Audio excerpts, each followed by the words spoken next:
Hello and welcome to today's episode of Tuesday Seeds. Got another good one for you. Periodically we like to go down to our family ranch, Hoaganie Farm, and share with you some of the regenerative ag practices that we do on a daily basis. So please stay tuned.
I know these are new people, but these are your people now. Even a little baby.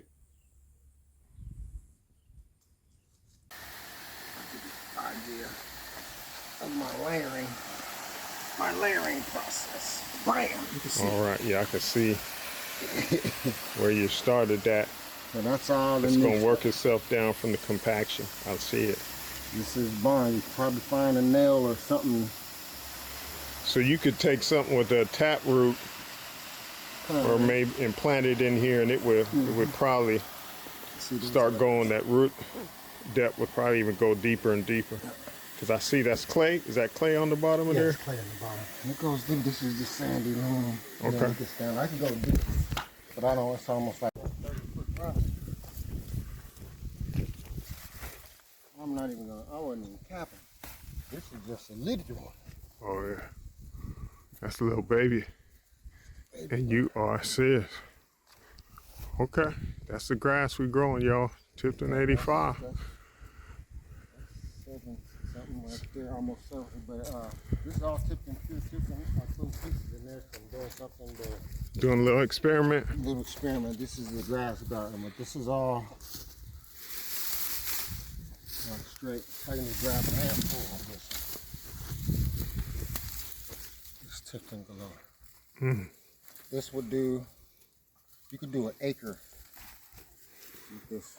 Well, it takes 1 bushel per acre. It's not quite a bushel. Yeah, that's some good eating for not only a cattle, but sheep, horses. What else eats that?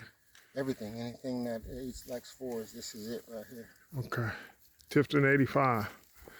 Best thing going. And so, like, when I come back out later, I'll take this and give it to the sheep for a snack. Okay. This is where you get a little test area. Right here. These are pumpkins. They need a little water since we were gone over the week. This is pumpkins. And they made it all the way through the summer. When did you plant these? I planted these 2 weeks ago. Okay, so these aren't really beginning of the summer, but early fall. Planted on August. No, somewhere in mid-August. About September 6th or something like that. Okay, there you go. There's all kind of things in the ragweed. I mean, there's just different kind of greens, squash. Like this is a baby. See the little squash coming up? Mm-hmm. That's great. Zucchini, and pumpkins, and all kind of stuff in here. These should be ready. Well, they're going to be a little short on Halloween, but this is pumpkin flower, which is edible. All right. You made that look delicious. Yeah, most flowers for any tree that you get or any kind of thing that's going to bear fruit is an edible flower. A lot of people use them for garnishes and decorations on certain dish, but you can take these and zucchini flowers and stuff them with tuna or whatever, or anything you want to stuff it with, and fry it up real crispy, and it's a nice little treat. Let me show you this real quick.